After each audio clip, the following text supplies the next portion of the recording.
Tennessee is leading Republican efforts to crack down on drag shows.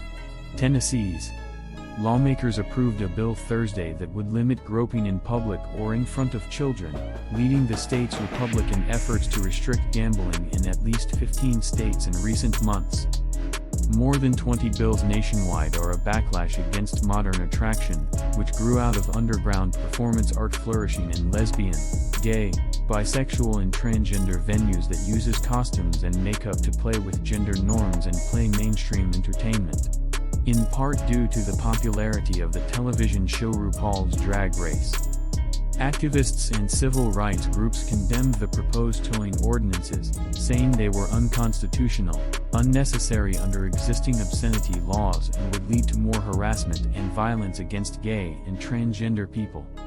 They see the bills as part of Republican efforts to advance laws that restrict the behavior of LGBT people across the country. Supporters of the laws say they are meant to protect children. This gives parents confidence that they can take their children to public or private performances and not be blindsided by sexualized performances, Tennessee Senate Majority Leader Jack Johnson, a Republican, said in a statement. Representative Chris Todd, a Republican, said he supports the bill in the House after seeking a court order last year to stop a family-friendly drag show promoted in Jackson Park during LGBT Pride. Was a form of child abuse. It was mandated to be indoors and for 18-year-olds and older, and I was asked to draft legislation that would make that much clearer, Todd said in the House on Thursday.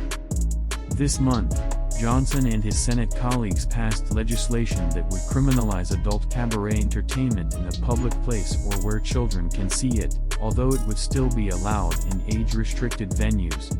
The bill specified that such entertainment included adult strippers, go-go dancers or male or female impersonators. A first offense would be a misdemeanor and a subsequent felony punishable by 1 to 6 years in prison. Thursday, the House approved the legislation, which will be signed by Republican Governor Bill Lee. Lawmakers also voted to send a bill to the governor that would prohibit doctors from offering sex-affirming drugs such as puberty blockers, hormone therapy and surgery to transgender minors. Tennessee, like other states, already has public decency and indecency laws that prohibit overly violent or sexual performances in front of minors, regardless of the performer's gender. Drag shows usually do not involve nudity or undressing. Peppermint, a drag performer of Drag Race fame, said the anti-drag bills were the latest in a long history of LGBT laws based on false and dangerous slurs against gays and trans people, raise kids or try sexually exploit them. It's a straw man, it's a monster, it's really not true, so they make up stories, he said. The first thing they do is target us, dehumanize us, demonize us, and then they start passing laws against us. As a trans woman, Peppermint said she is hesitant to go to Tennessee, saying that trans performers, even if they are not lucky, can be charged with impersonating a male or female gender that the law does not define.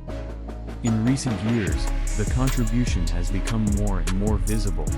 Drag queens have starred in fast food and car commercials. Restaurants host brunches for all ages, where performers entertain diners. Founded in 2015, Drag Story Hour, where costumed drag performers read to children, has expanded to at least 20 states. There was also a backlash. In particular, Drag Story Hour has become a target of Republican lawmakers and conservative Christian groups, and the violent far-right group Proud Boys has protested at libraries and other venues across the country. Drag performers say they can adapt their act to their audience as well as to other performers, such as an actor who may appear in a vulgar R-rated movie or a children's movie. Drag is best known for humor and glamour. We're talking about people lip-syncing to pop songs and dancing in elaborate costumes, admitted Tennessee Court Administrator Lynn Purvis, who once opposed the bill. At the commission meeting, seeing a queen won't make a kid gay or trans, but it can help queer kids who are suffering, so there's hope that one day they can express themselves freely. Reporting by Jonathan Allen in New York, editing by Paul Thomas, Josie Cow and Alistair Bell.